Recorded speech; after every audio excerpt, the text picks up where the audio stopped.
Caldeira aquatubular. Assunto técnico, visão prática. Olá, sejam bem-vindos ao canal. Meu nome é Ricardo. Tenho mais de 13 anos de experiência na operação de caldeiras aquatubular.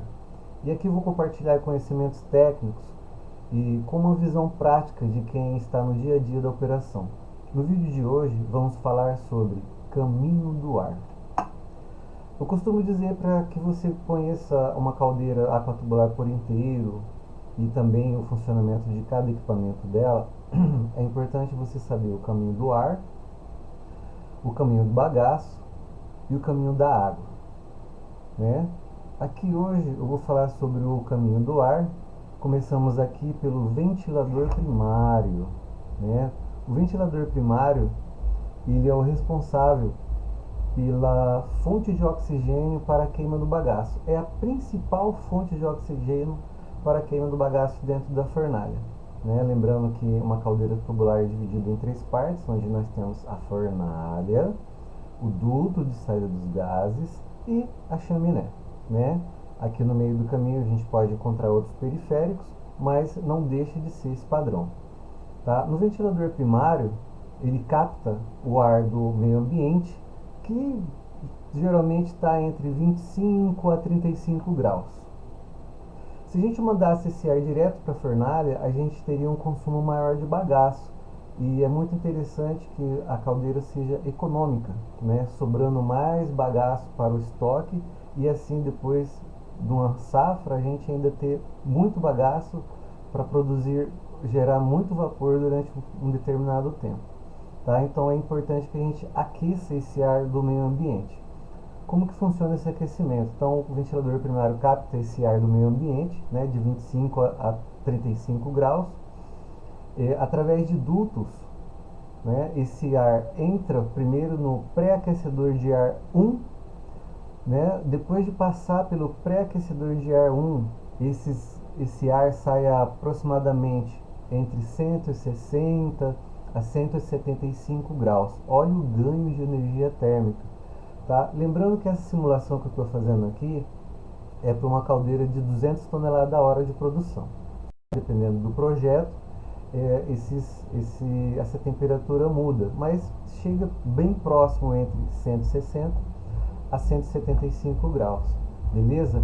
Quem aquece esse ar, né? Esse ar passa por dentro do pré-aquecedor de ar e troca calor com os gases do bagaço que está sendo queimado aqui na fornalha. Né? A caminho do bagaço eu vou estar explicando no próximo vídeo, mas o ar, o bagaço e a água estão todos interligados, né? Todos eles passam por todos os equipamentos aí na caldeira. Então, o ar primário pega esse ar do meio ambiente, 25 a 35 graus, passa pelo primeiro estágio, que é o pré-aquecedor de ar 1, também chamado de pré-ar 1, né? Ele sai do pré-ar 1 a 160 graus, até 175 graus ele pode chegar, né? Ele sai do duto de saída dos gases, entra novamente no equipamento do pré-aquecedor de ar 2 ou pré-ar 2, né? Ele sai do pré-aquecedor de ar 2 entre 270 a 290 graus Celsius.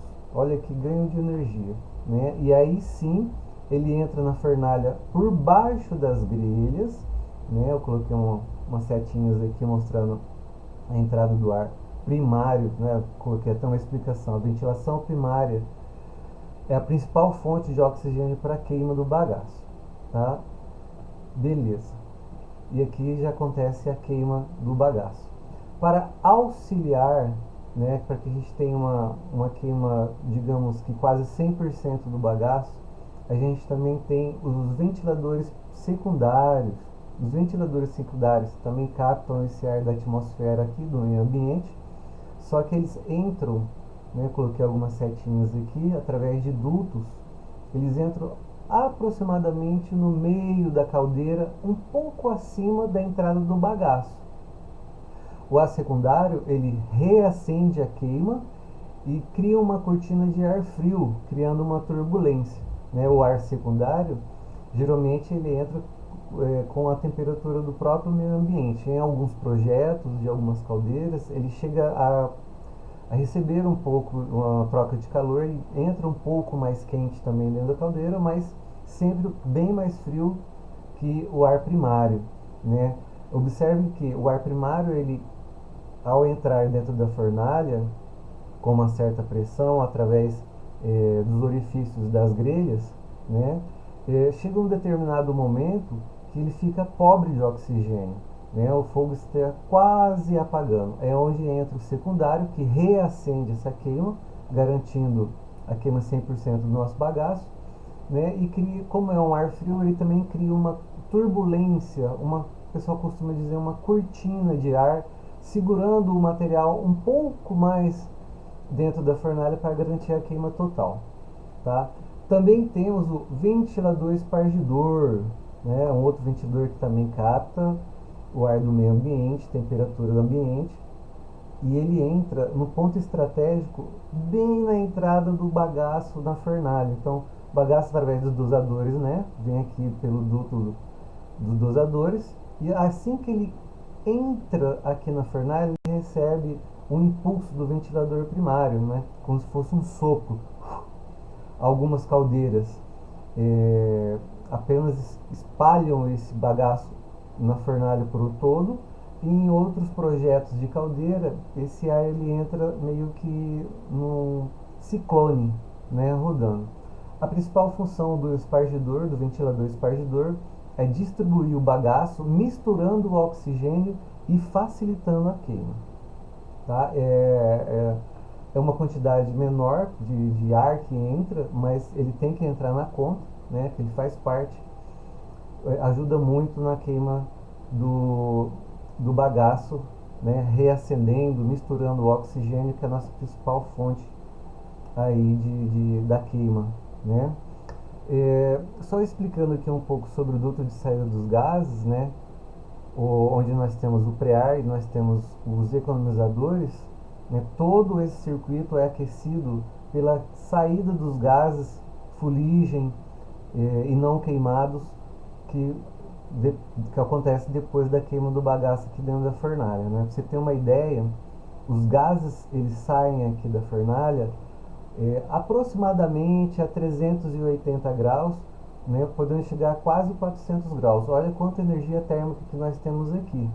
Então a gente aproveita para instalar equipamentos dentro da saída dos dutos dos gases para aproveitar a energia térmica, né? Nós temos aqui, eu já mostrei hoje para vocês, o pré-aquecedor de ar, né, que aquece o ar e ele entra dentro da fornalha entre 270 a 290 graus, podendo chegar a quase 300 graus. Isso ajuda muito na economia do bagaço, né? Eu não preciso de tanto bagaço para aquecer o ar, para depois aquecer os tubos e para depois transformar a água em vapor, tá? E é isso. Espero que você tenha gostado dessa apresentação sobre caldeira aquatubular. Em breve trarei mais vídeos relacionados a esse assunto, lembrando que os próximos assuntos seriam o caminho do bagaço e o caminho da água. Se este conteúdo te ajudou, não esquece de deixar aquele like e se inscrever no canal e compartilhar também com quem se interessa pelo assunto. Muito obrigado e até o próximo vídeo.